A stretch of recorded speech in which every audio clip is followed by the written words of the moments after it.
Hello, hello, Aldwyn Altuney here. We have an amazing guest coming to us on Media Queen TV today. Her name is Louisa Pateman. She is the author of a phenomenal new book that has just come out called Single Again and Again and Again. Something I can certainly relate to, this book.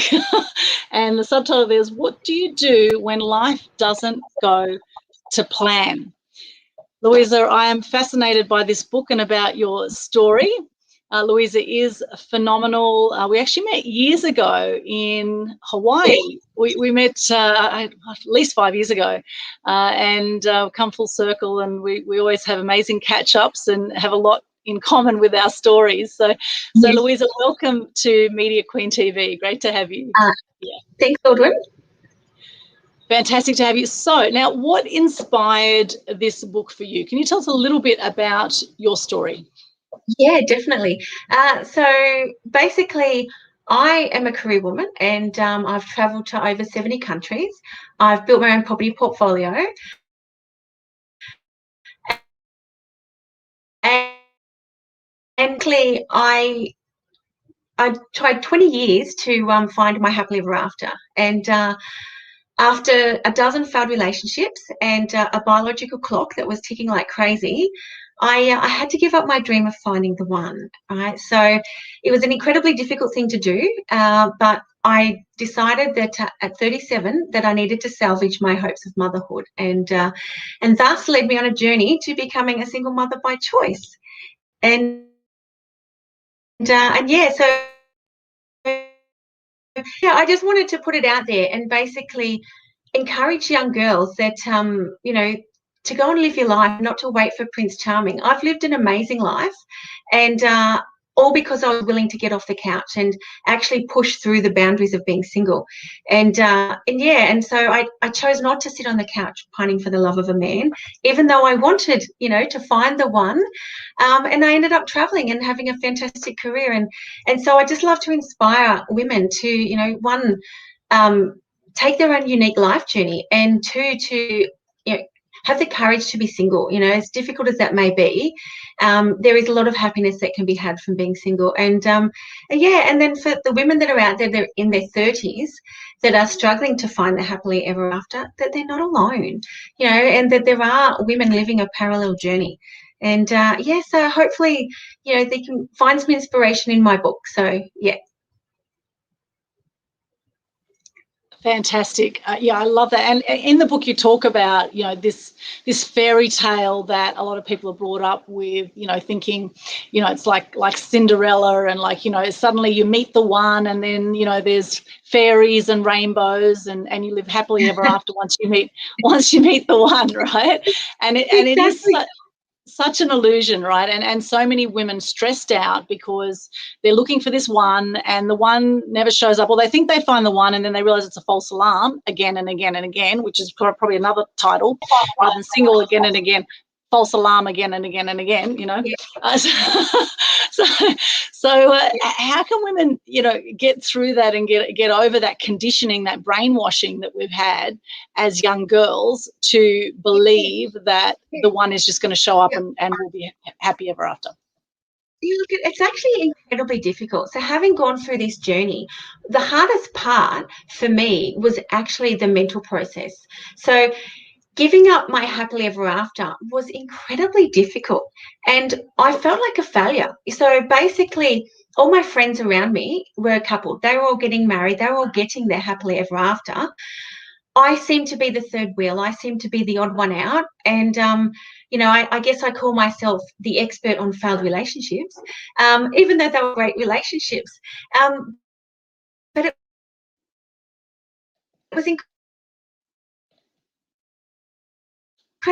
I really had to have a mindset shift, and really had to, one, realize that beliefs are a choice. The message of happily ever after and wanting to, I guess, have that success, if you like, that's deeply embedded, and it's deeply embedded through society, through media. The girl always gets the guy at the end of a love story. And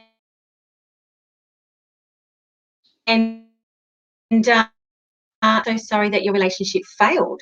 It's like, but then when we go from 2 to 1, they don't say, oh, that's great. They automatically assume that that's a sad thing. Oh, I'm so sorry. Regardless of whether or not the relationship was toxic or unhealthy, it's just a subconscious brainwashing that being in a couple is better than being single.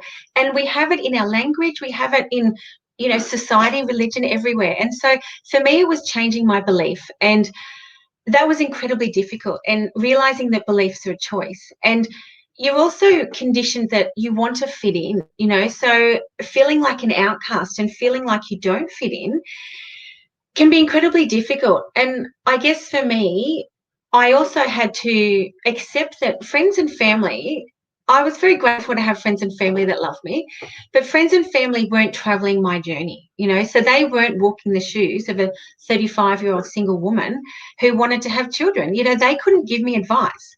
They gave me advice from their perspective, from their life journey, from their risk profile and their experiences, and that wasn't relevant to me. And so I had to accept that taking advice is, they give you advice from with love and the best of intentions, but that doesn't mean it's relevant to your life journey.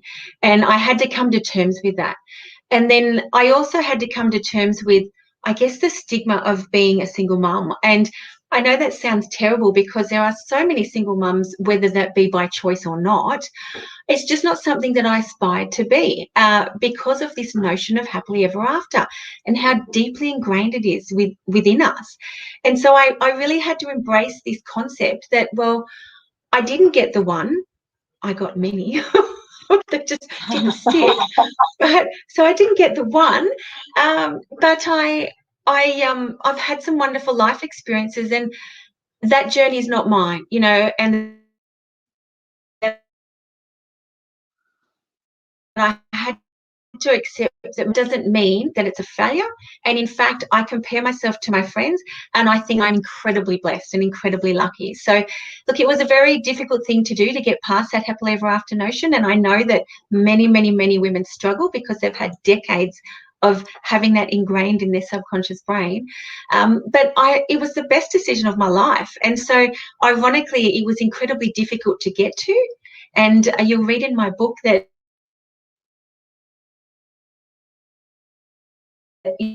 once I got there, and the end product, brilliant. I'm now grateful for all those failed relationships because I am where I am today. Yes, absolutely. It's all learning experiences, isn't it? And, it's when we have the highest expectations that often we have the letdown, right? So it's getting conscious to, the expectations we have when we meet a new person, and the butterflies are flying, and, and we have this fantasy about what it could be like, which you could cover.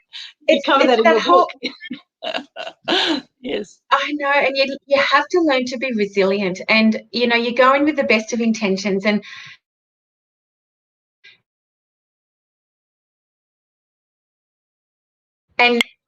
this dream of it happening and being the one, but that doesn't mean the other person feels the same way, sadly. So you can be in love and have all these grand plans. Unfortunately, they may not be at the same place as you in their life. Yes, so, yes, and it takes two to tango. It does. You're only half of the equation, and that's another thing, is that people would look at me and go, "Oh, there must be this. Surely there's got to be some reason." They'd want to categorize, and they'd want to. It's like, oh, we need a checkbox. There's something wrong with you, clearly, because you're not following the plan that everyone else in society is following. So therefore, there must be something wrong. And so they'd actively try and rationalize in their brain, well, why isn't it happening? It just doesn't happen for some of us. And that's just the way that it is. And it's just coming to terms with that. And I used to sometimes people would give me pity, when I was single, and the older I got, the more pity that would come from those around me. And it's like, oh my goodness, she's not going to get this happily ever after. She's not going to succeed. Yes, they worry about you. Failing. Are you out there looking? are you sure you're actually, putting yourself out there? Surely there's got to be something wrong. It's like, well, the men that I'm meeting are lovely men. I have no regrets, no bitterness. They just weren't where I was, or they just didn't want me. At the end of the day, you can't make someone want you. And but that's okay, because in hindsight, I'm so grateful they didn't want me, because now I have my boy.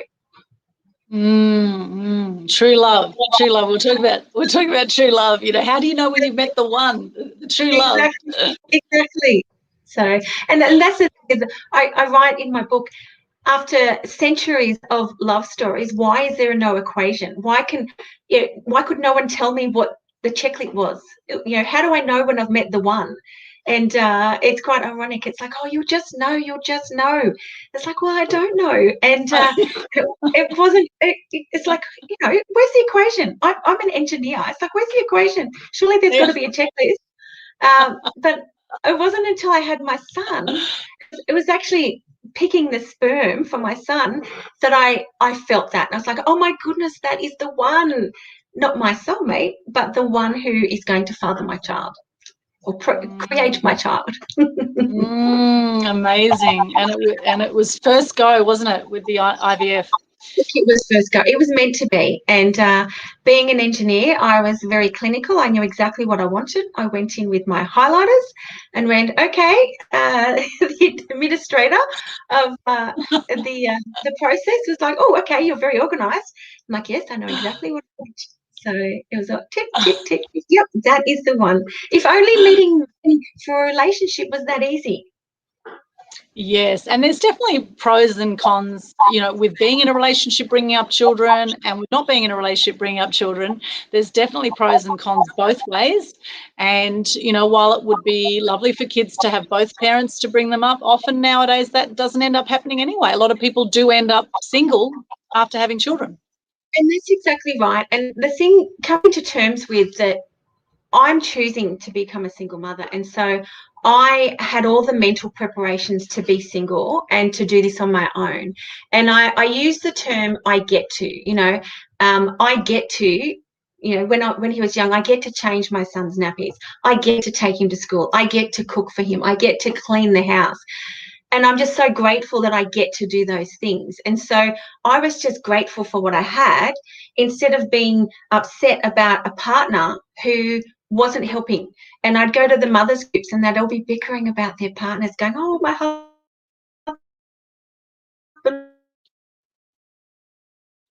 doesn't. I didn't feel that. I didn't feel that frustration because I didn't have those expectations.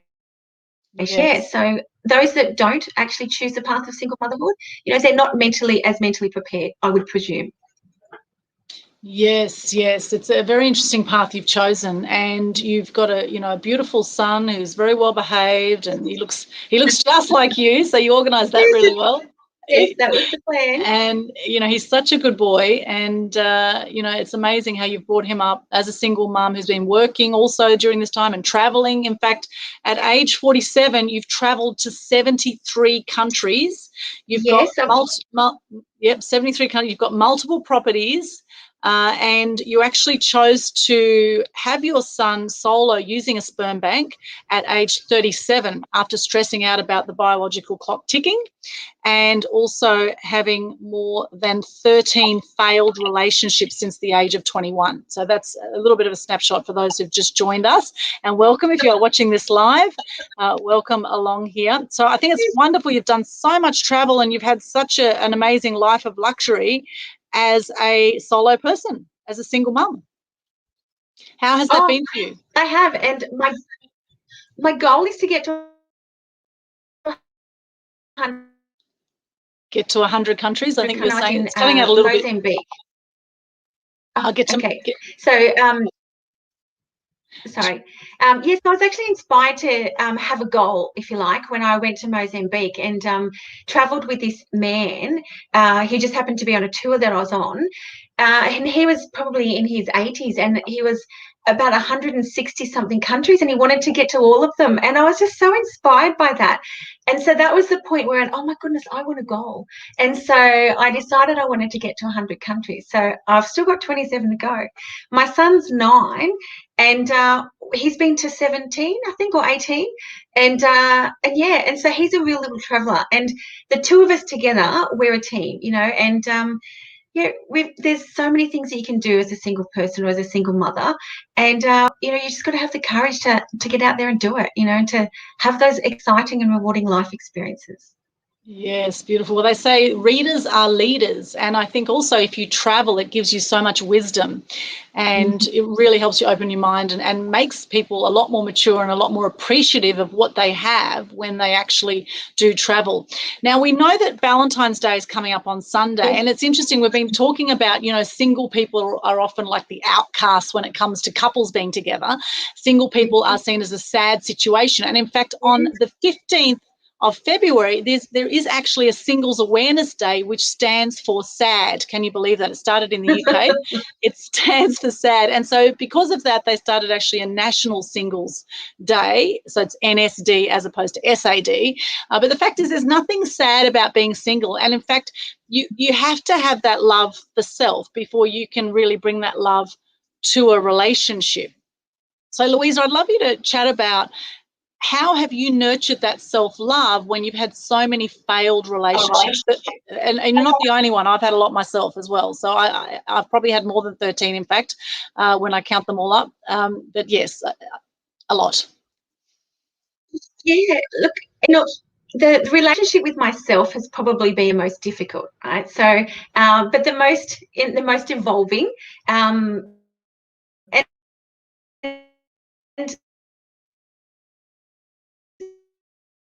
concept of being single at times. I've spent half my adult life single and half my adult life, I guess, in relationships, racking up those 13 failed relationships. Yeah. So,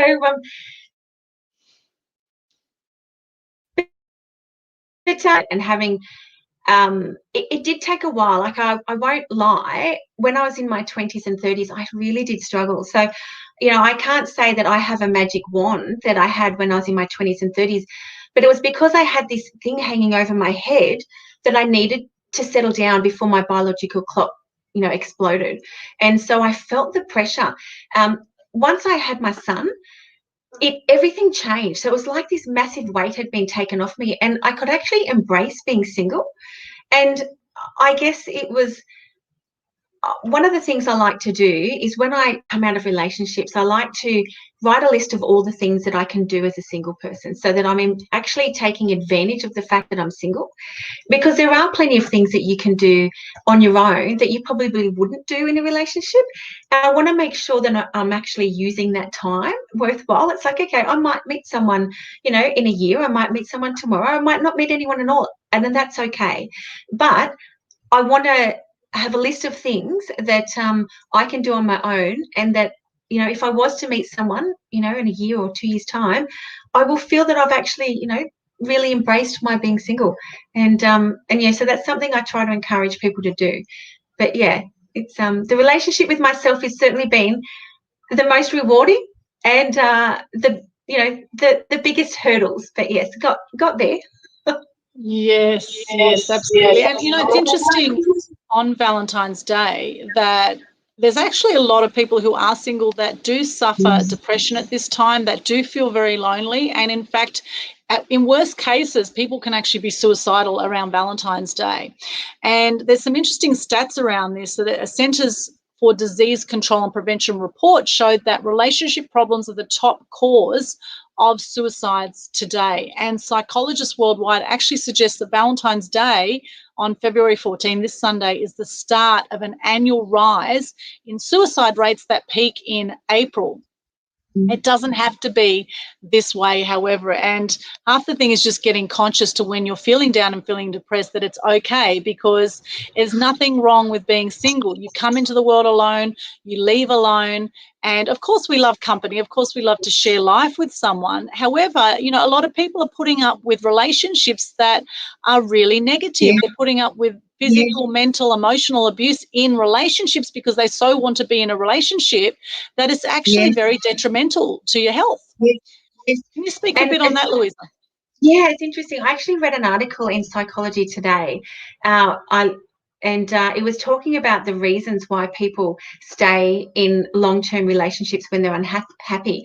And I always question that. And having dated someone who went back to a long-term relationship and was incredibly unhappy, I really questioned, well, why would you do that? And is it stigma? Is it the fear of being single? Is it finances? Is it comfortableness? And interestingly, finances came out when I was reading the article in Psychology Today. It came out that finance is a very big aspect when you've been with someone for a long time, because you are investing so much of your wealth into this relationship that it makes it then undesirable to leave that, because it's an investment. It's actually a monetary investment. So they're not looking at from the aspects of love or what, self-fulfillment or getting satisfaction.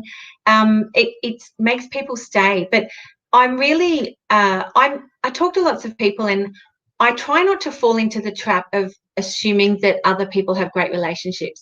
I just had my birthday party. Well, it wasn't my birthday party. It was on Happy birthday. my birthday. And I was one of two single women. Thank you. I was one of two single women at that event full of married people. And look, I could look at that and go, oh, that's really tough. But at the same time, I love my friends, and they are absolutely brilliant and never make me feel left out. When I was younger, I did feel that, but I'm older now and I'm more wiser. More mature. Everyone else's relationships are great. And so, and if you do that, like if you actually decide, oh, well, you don't know what goes on behind closed doors, you don't know if they're happy or not, it gives you that feeling of, well, you know what? I am happy and I am in a position where I can do something if I want to do it, or if something presents itself.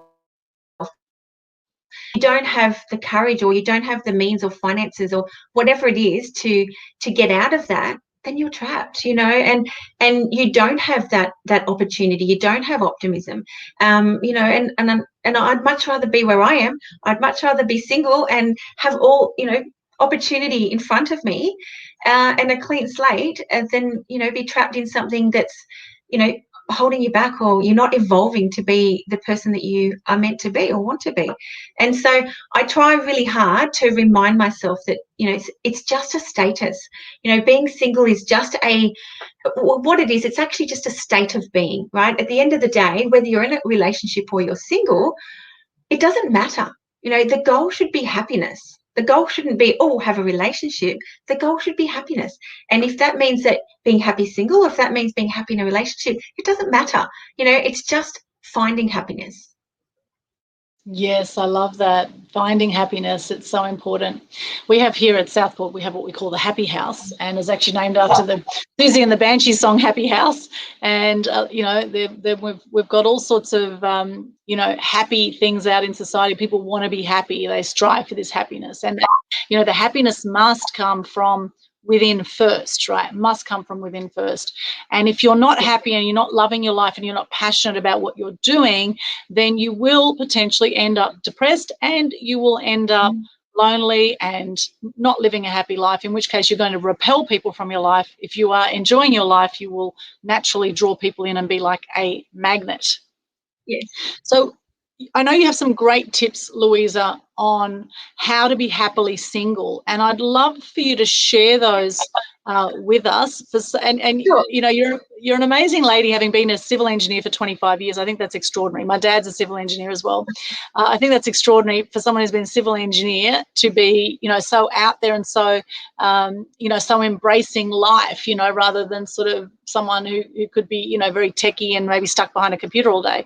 I think you're a bit of an anomaly when it comes to engineers, Louisa. So, Yeah, so that's great to see. And the fact is that your X factor is your story. Everyone's unique. Everyone has their own version of events. And as you say, the ultimate goal should be happiness, whether you're single or whether you're in a relationship. And so, how to be happily single? We're talking about today for those who are single. And if you are watching this right now on Media Queen TV on YouTube or on Facebook, please pop in the chat. Are you single or are you in a relationship?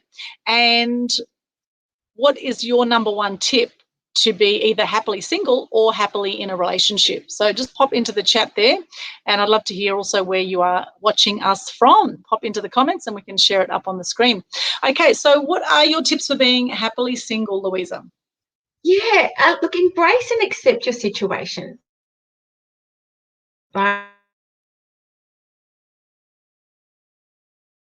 Today, you are where you are, and learn to be okay with that, and not wish that you were somewhere that you're not, So, learn to be present. So I guess it's enjoying the moment, So often in our heads, we are often, 10 months away or 5 years away. We're thinking about what could be instead of what's right in front of us, and being present in the moment. And that actually takes quite a lot to be present and enjoy what is there when you are missing something in your life, So, it's just trying to have that focus and go, you know what, I'm going to be present. I'm going to enjoy this and get the most out of it. And then find singles that you can relate to. I have many couple friends who I love very dearly. But if I was only ever exposed to that, I would find it difficult. And that's what happened to me in my 30s, where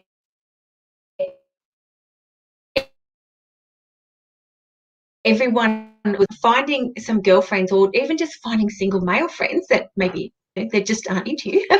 They're friends, and finding single people that you can relate to, that you can share, commiserate with or be happy with and enjoy life with. But just find those single people as well as couples. Don't shun couples, because at the end of the day, it's just a state of being, and you could be in a relationship in 2-3 years time. So it's just finding people you can relate with.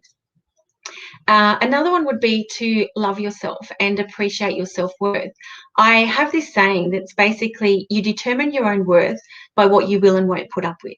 And so it's just learning to go, you know what, I'm worthy of happiness. I'm worthy of having a fulfilling life. I'm worthy of having exciting and rewarding life experiences, and live that life, and put that out there. And, don't put up with something. Um,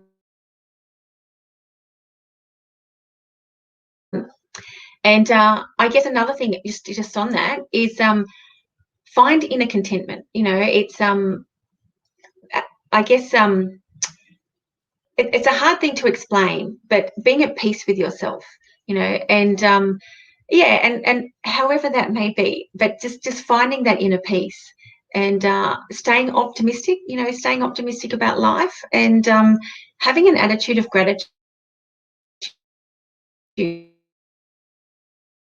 Yeah, I think that's really important. Have happened to me in my life, even the good and the bad. I can look back. I can look back now, and I am actually grateful for the failed relationships, because I wouldn't be where I am today if I didn't have those failed relationships, and I wouldn't have my son. And each relationship, even though it wasn't a lifelong relationship, it gave me a different perspective, a trajectory. It gave me some new knowledge or new experiences, and just to be grateful for that and not be bitter. Don't walk around going, oh, I don't have this, and be bitter. Be grateful for what you do have.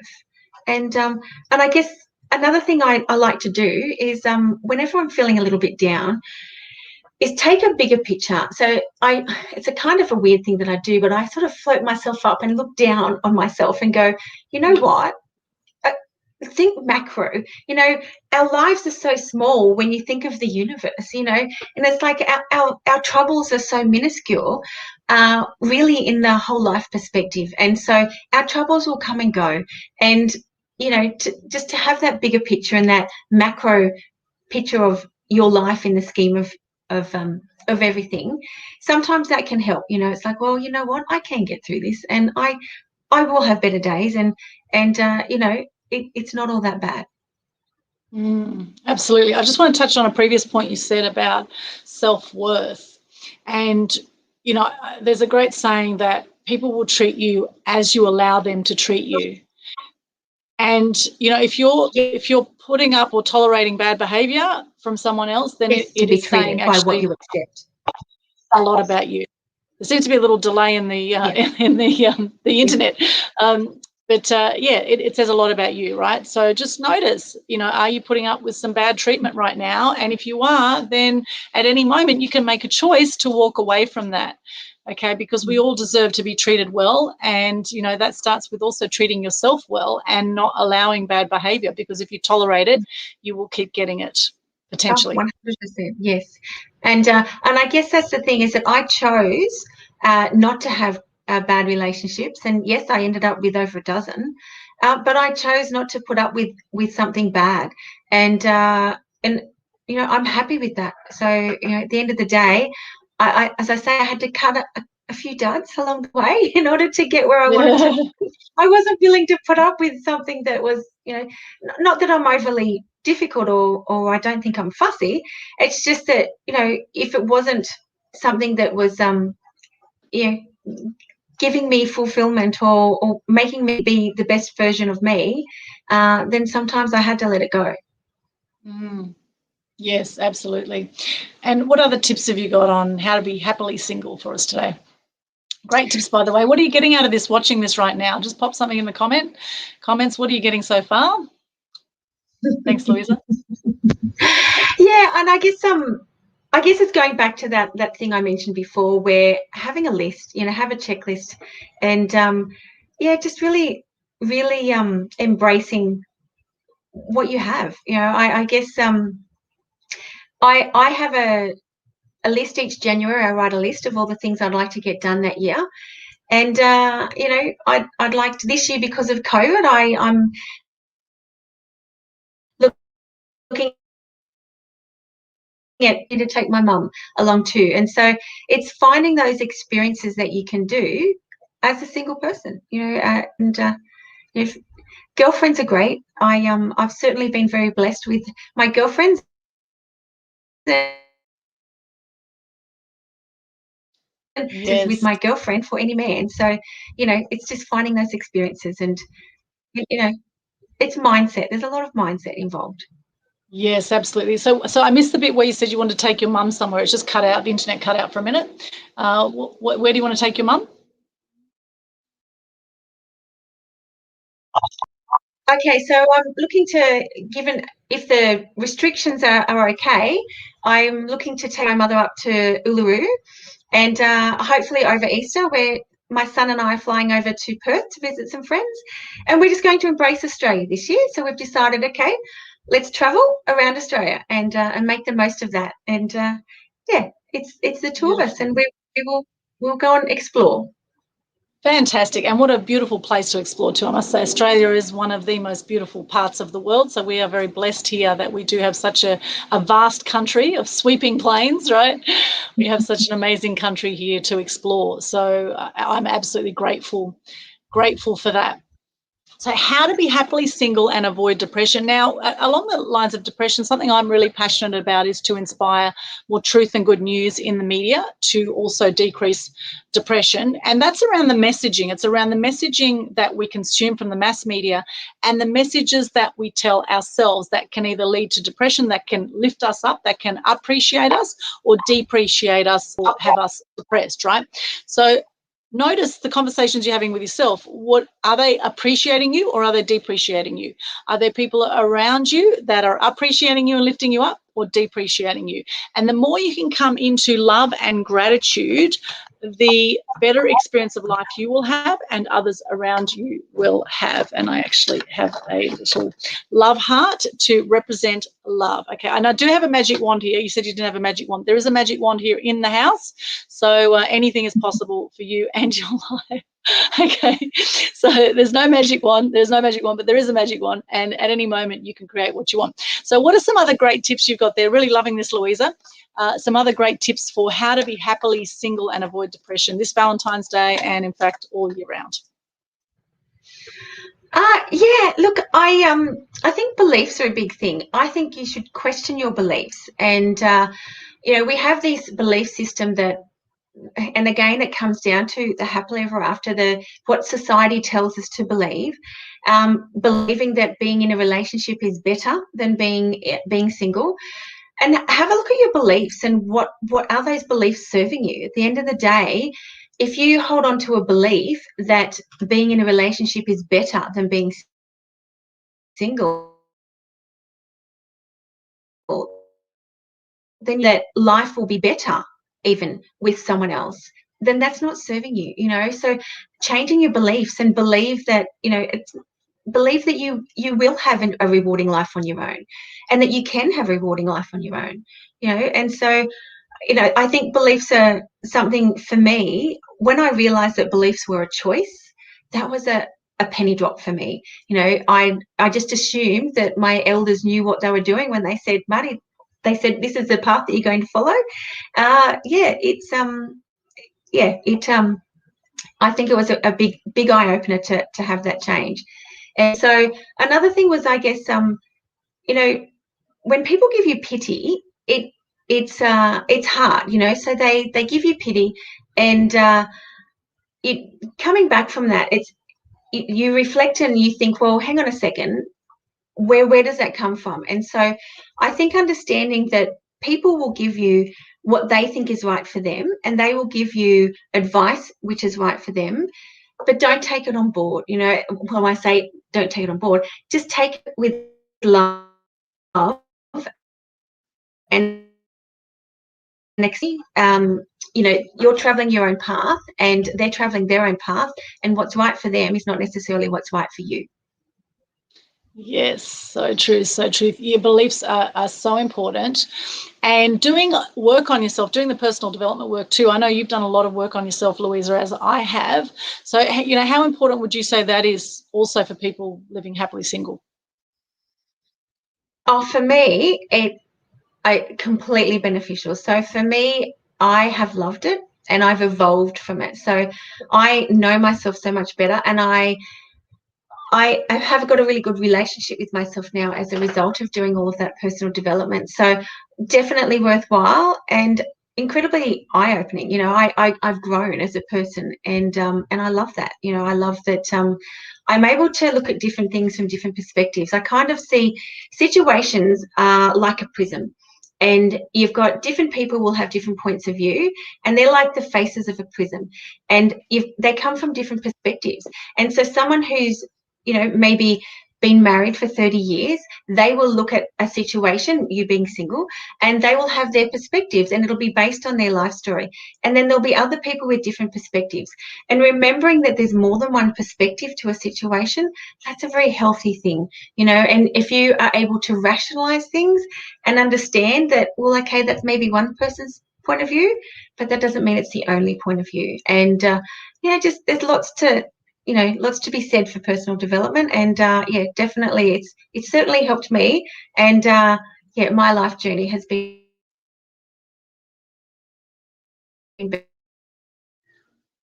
better. Yes, yes, beautiful. I'd love to hear about some of your learnings from some of the relationships you've had. How do people know when they're in a relationship that's really not going anywhere? How do they know when to pull out? And I guess that's I can only speak for me, right? So I've spoken to many different friends along the way, and it's different for everyone because everyone has got a different risk profile.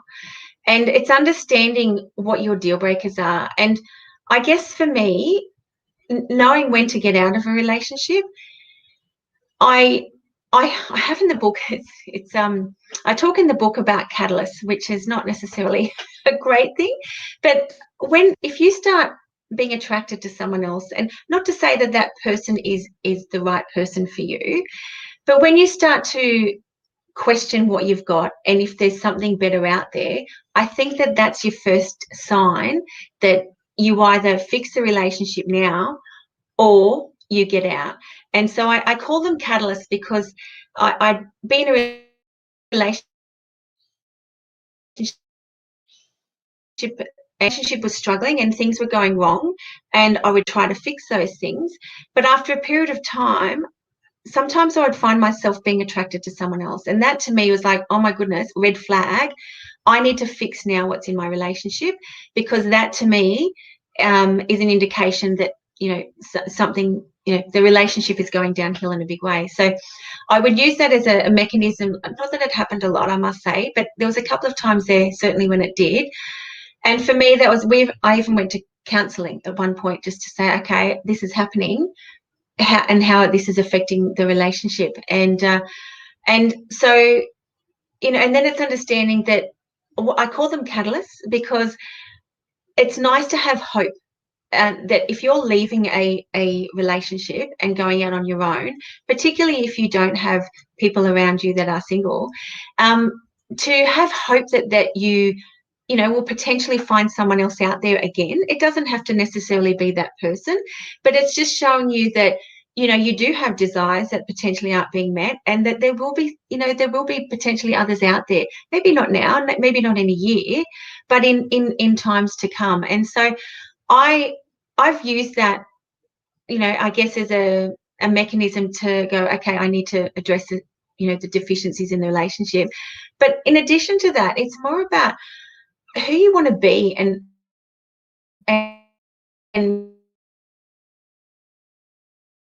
can you, this person, we only get one life. And I think it's great. And you obviously compromise in relationships, and completely understand that it's give and take. And there are benefits to having a long-term relationship forever.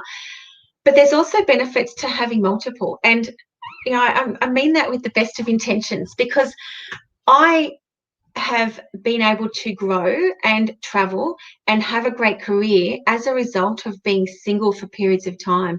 Had I been in that one place with the one person, I'm sure I would have been happy, and there's nothing against that. But by not having that, I actually got to live overseas. I got to, work overseas and do lots of things and travel to lots of places and have amazing life experiences. Because each time I was on my own, it would be like, okay, well, what's next? And I'd be a trajectory for something different. And so I kind of embraced that. But it was very, knowing the signs of a relationship not working, it really comes down to your values. And, if they're hitting some of your key values aren't being met, some of your top values, then, yeah, it's probably not going to change.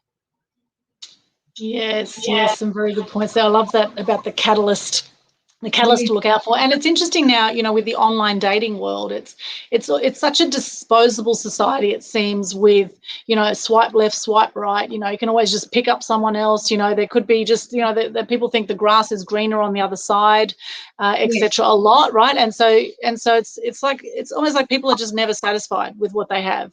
Well, and exactly. Yeah, and they're just looking, and they just get frustrated like a mouse on a wheel, looking for the one, Yes, and because we being, don't have an equation, yes. Yeah, that's right, because there's no equation. So we're looking for this one, this one illusion, Prince Charming, or for the men, looking for the one female that they'll know when they meet the one. They'll know. I've heard that a few times now.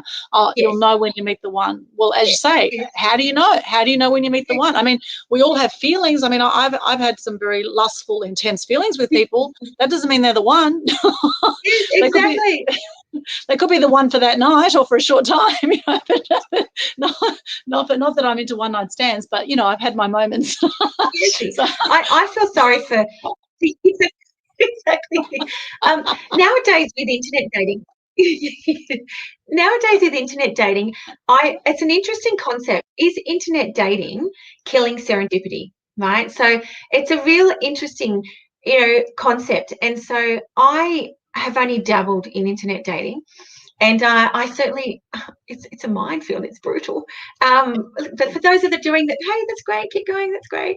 But for me personally, it was brutal. And there is such a thing as too much choice. And I find when I was in my 20s and 30s, I mean, one of my ex-partners said to me, "Oh, you're lovely, Louisa, but I want to go and experience other women." I'm like, "Oh, that's lovely, but we're of them just, you know, they've been married, and and you know, where does that leave me? You know, and so, you know, there is a lot of reasons why people won't settle down, or you know, the relationships won't work, and there is a lot of choice. And with the technology today, it is so easy to then, I guess, at least believe that you can go and find someone very quickly. So that sort of takes away the fear of, oh, I'm going to be on my own forever, because there's all this technology out there that says, oh no, you can swipe left, you can swipe right, it's all good, you know. And so, you know, people will hedge their bets. I found that I've been questioning this a lot as to why do people stay in relationships apart from the finances, etc., or what is the glue that really keeps people together. And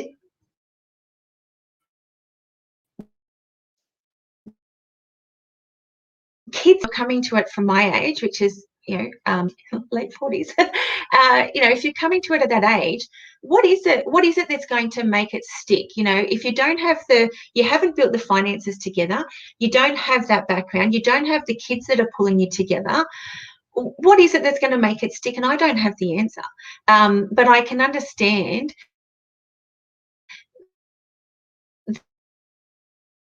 that, you know, coming in at a later age, you know, what causes people to stay together for the long term.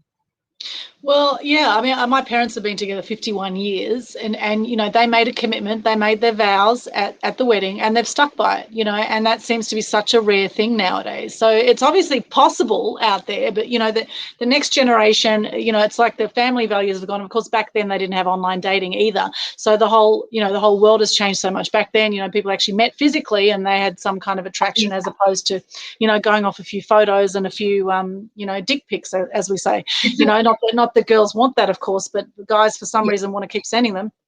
Yes, they do. I have no idea why. Now, guys watching this, just don't do it, okay? Just forget it. If you want, you know, you want some respect from a woman, just don't send those ugly photos. Anyway. We don't care about your parts. We want to get to know you as women, right? And this is the thing about men and women too, right? They're very different breeds of animals here. You know, what men want, you know, versus what women want, and how we find love is very interesting. How, you know, how different we are as a species. Like, you know, yeah, could you speak a bit about that, about the differences with men and women when it comes to relationships? Yeah. And look, it's quite interesting. One of the things that some of my girlfriends had said to me is that, Louisa, you emasculate men. You know, it's like, okay, they don't need you. You don't give them anything to need you. And it's like, you're damned if you do and you're damned if you don't. And so it's like, if I was to apply the principles I use in my career and life, being determined and focused, that has been great for me with my career. That has been great for traveling, great for building an investment portfolio. But if I'm going to be determined and focused chasing a man, that makes me a stalker. You know, it's like, okay, well, I can't apply the principles that I apply in other areas of my life to when it comes to relationships, because I'm too full on, or you know, I'm not elusive enough, you know, to be desirable. And I have this thing, it's like, well, you know, if dumbing yourself down is what it takes to be desirable, then I'd rather be single again and again. You know, it's like I think, certainly from my perspective, I have struggled a little bit with meeting men. They're quite taken by where I'm at and what I've achieved at the beginning. 6 months in, they start questioning themselves, going, oh, hang on, your presence makes me feel inadequate. Or, you know, it's that, oh, hang on a second, I feel diminished, or I feel that, you know, my presence makes them question where they're at, and they're not happy with that. You know, it's like, oh, I should be further along. They compare themselves to me, and I find that to be it's something that's happened a lot. And it's interesting when I look at the girlfriends that I have that have had very successful relationships, or that are very happy. There is a very different dynamic between the two, the man and the woman. And there is that need factor, I guess, and whether that need is financial or whether that need is help around, doing tools, things around the house. I'm lucky that I am resilient and I'm independent. I didn't choose that. It just happened incidentally. And so I didn't choose or aspire to become an independent woman, but it just happened. And I wasn't going to sit there, waiting for people that were going to turn up to help me. So, of course, I got in and I did it myself and I learned how to do these things.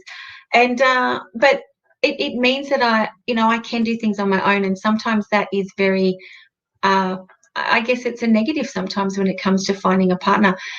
That's just the way that it is. And I guess the thing is I can look at it and be upset about it, which was the point at the end of the day, or I can accept that, you know what, I love my life and I get to do all these different things. And, maybe I will meet someone who is happy with where I'm at and embraces me for who I am. Maybe I won't. And that's okay. Me and my son, that's okay. But there is definitely, in my experience, that needing to be elusive and to be chased. And it's my relationships where they chased me and I just gave in. They lasted a lot longer than the ones where I chased them because I really wanted them, and they're like, oh yeah, too much. Yes, the whole thing. Guys like to hunt, right? They like to hunt, Yes, exactly. Yes, and they say, women be open to receiving. But then at the same time, guys like it too sometimes when a woman takes an initiative as well. And I totally get what you're saying about emasculate them, guys feeling emasculated. And, I've had guys say to me that I intimidate them, which is interesting. And, I've been doing a whole lot of women's work over the last year to, step into my femininity more and embrace that. Because while I may look very feminine, the way I've done life, I've been very ambitious, much like yourself, Louisa. We're very independent women. We are strong women, strong-minded. I must say I've never felt that I need a man for anything. I like the company of a man, but I'm also very happy in my own skin, as you are as well. And, some people just don't know how to take this, right? So it's interesting. Everyone's different in that way. And, you have to do what's right for you and what feels right. And as you say, at the end of the day, the goal is to be happy, whether you're single or in a relationship. And there's so much you can do in a relationship and there's so much you can do alone. I have traveled so many times, Louisa, around the world alone, and I have had the most amazing experiences. I've landed in LA with nowhere to stay, and I've just worked it out. You know what I mean? I've landed in New Zealand with nowhere to stay when it's been almost fully booked out, and I've worked it out and I found somewhere to stay. So sometimes, I just do things last minute and I will just work things out and it comes together. Some people plan their trips, months in advance, or, people plan out what they want in a partner months in advance. And, I don't know about this whole, some people, swear by the list, write down a list of everything you want in a partner. What's your thoughts about writing the list down of all the traits you want?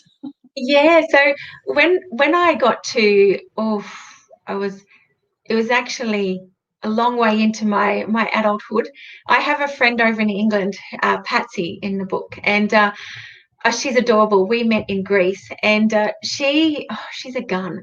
But she basically said to me, okay, you need to write a list. You're failing at this really badly. And as your friend, I need to help you out. You need to write a list. And so we went away, the two of us, in a caravan and just sat down and contemplated,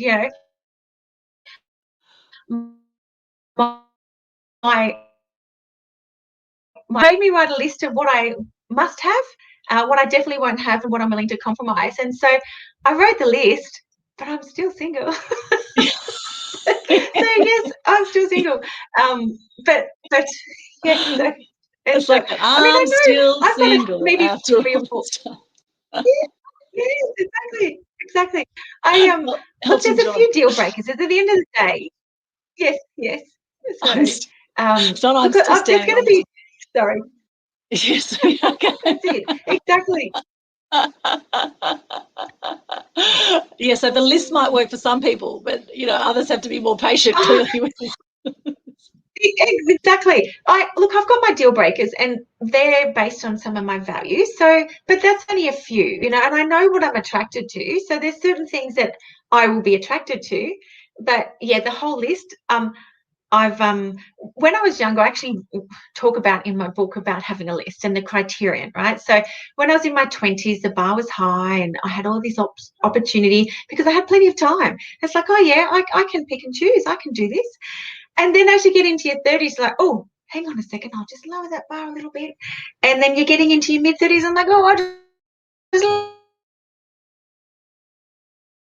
lower that. What on earth am I dating? Like, oh my goodness. And that was a real eye opener for me. It's like, oh my goodness, if I'm willing to date that, then you know, yeah, I've lost the plot. You know, it's like, okay, I'll go and become a single mother. It's all good. That's okay. And then once I was a single mother, I'm like, yep, okay, the bar's back up here. It's all good. It's okay now. I'm okay. Oh, that's so funny because, you know, there is that added stress on women who want to have children. You know, we have maybe up until 50, you know, 50 around that time to actually have children, you know, naturally. And if you don't freeze your eggs, which you can't freeze your eggs past, is it 44 in Queensland? Is that right, Louisa? Yeah, well, I won't give exact dates because the law's always changing and it's different for each state. And it's not actually a law as such, it's just a guideline. And so basically, if you were to go into a fertility clinic, they will likely say to you, you know, try and do this before 44. And some of them won't take you after that, but it's clinic dependent. So there's no law, right? It's just more about being a guideline. But I would encourage women to just go and check their local laws because they are all different in different states. And even when it comes to different types of, you know, sperm, it's you know, check the states and check what is actually legal. But yeah, definitely a process that is legal in Australia to have assisted fertility, but very, very grateful that we have it here in Australia. Yes, and that's the thing. So as women, we can get incredibly stressed and, you know, crazily hormonal in our 30s. And I love in the book you had all these life plans, you know, that you were going to settle down by this time and you were going to find the dream man, you're going to have kids by this time. And then, as you say, you kept stretching those boundaries as the years go on. And the years do just fly, don't they? The years can just absolutely fly. Next thing you know, it's like, where's this dream man? Where's this one that I've been wanting to start a family with? And, you know, good on you for taking the power into your own hands and actually, you know, doing something about it and getting a sperm donor, which, you know, some people would say, gee, how do you do that? Because some people are very traditional, religious, perhaps, that say, you know, children must be in wedlock and all that sort of thing. So how have you found that as a single mum who's had a sperm donor? How have you found that with people around you? Have you had any backlash from that, or have you had more people it's really saying good on you? When I went down this path, I made a decision that I would own it. Okay, so I didn't ask people's permission, and I deliberately chose this without asking advice from friends and family because no one was traveling my path. And so my friends knew that I wanted to have an insurance plan because I got to 36 and went, I just need time. You know, I still want to find the one. I just need time. And so I went to the fertility clinic and went to this lovely, lovely fertility specialist, gynecologist. And he proceeded to tell me, now this was 2010, so I will put that out there that, you know, times, you know, advances have changed in technology. But he basically said, sorry, but it's a 7% chance of, if you freeze your eggs, it's a 7% chance of becoming a live baby. I'm like, 7%? That's not an insurance plan. What are you talking about? And so I was comfortable with the concept of freezing my eggs. But it was actually the fertility specialist that said to me, which was basically my fertility declining effectively the next year. I was about to jump off a cliff, and it suggested that, well, why don't I consider, you know, using a donor and freezing an embryo? I'm like, oh my goodness, I didn't come in here to have some stranger's baby. I just wanted to freeze my eggs, and so I wasn't ready to hear it. I wasn't ready to accept that. Lovely doctor, but and incredibly informative, incredibly knowledgeable. And so I went away, and that's actually when I started doing internet dating. I went, oh my goodness, I've got no insurance plan. I'm 36. I've just turned 37. I have to find someone yesterday. It's like that bar's right down on the floor. It's gone. And so I ended up having the worst relationship of my life. Like I can't even believe I pushed myself to keep going at it, and to to believe that this could potentially be the one. And it was so bad that I walked out of that and went, you know what? I went back to the doctor and I said, oh, you know how you told me 8 months ago that maybe I should consider going and having a baby with a stranger? Well, I'm ready. Let's do it now. And so I owned the decision. And then I decided that once I got pregnant, I decided that that was it. I was going to tell people and not allow them to, put doubt in my mind, because I was already on the journey. And so I expected backlash. And so I just said, look, I'm 37, I'm single, and this is my last chance of becoming a mother, and I've decided to take this journey alone. And I got mostly positive responses. And I really didn't mind if I didn't get them, because I actually had to do so much mental, thought processes, and really dealing with the fact that I was bringing a child into the world on. And so the backlash that I did get was that, and it was only very, very small. And it was like, men's roles in society are already diminished. And this is just another example of that. And where do men sit in this world? And that's a fair comment. And look, that's fair and reasonable. And I completely accept that point of view. I have a son, and, so at the end of the day, I want him to, I love men. I work with engineers. I'm an engineer. I work mostly with men. And so I have nothing against that. And I completely understand that point of view. It's just that that's not my journey. So at the end of the day, it was either go down this path or not be a mum. And I chose to go down the path. And look, I've had questions. I've actually had a lot more positive questions, and that was actually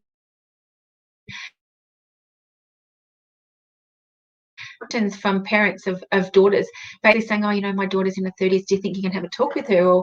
Or my niece, I even had one colleague who it was just a work colleague, who wasn't even within my group, who was actually like a client colleague, who had said, oh, can you talk to my sister over in America? And I had so many people asking about my journey and just wanting to find out more, because there's actually a lot of women out there who are going through, the struggles of being single in their mid, to late 30s, who actually want to have children, and, they're just not meeting that one. And so hence I wrote my story and put it out there. At the end of the day, this is my journey, and everyone's entitled to their point of view. And I accept, as I said, like the prison, there's always different perspectives, and you can have your belief, and that belief will serve you, and that's great. I'll take my belief, and my belief will serve me, and that's okay. And we can have opposing beliefs and still be okay. Yes, and still be happy, right? And still be happy. Yeah, beautiful. Well, it's amazing what you've done, Louisa. Congratulations on Single again and again and again. And I'm sure there's people will be wanting to get their hands on this. It's an absolute fantastic read. When you pick it up, you're not going to want to put it down. It is brilliant. It's full of gems of wisdom, particularly for women, I would say, who are stressed out about being single and maybe wanting to have children. And the body clock's ticking. I would say particularly it's very interesting for women who are at that stage of life, and I'm sure all women can relate to what we're talking about here, when the hormones go crazy and suddenly your body clock ticks and says, hurry up, come on, you're not getting any younger, come on, hurry up and have babies. Whereas for guys, they can have kids at any age, right? They can, that's one of the benefits of being a guy, I guess. Exactly. That's exactly right. Yeah, so it is a brilliant book. So if people want to get a copy of the book, Louisa, where can they go?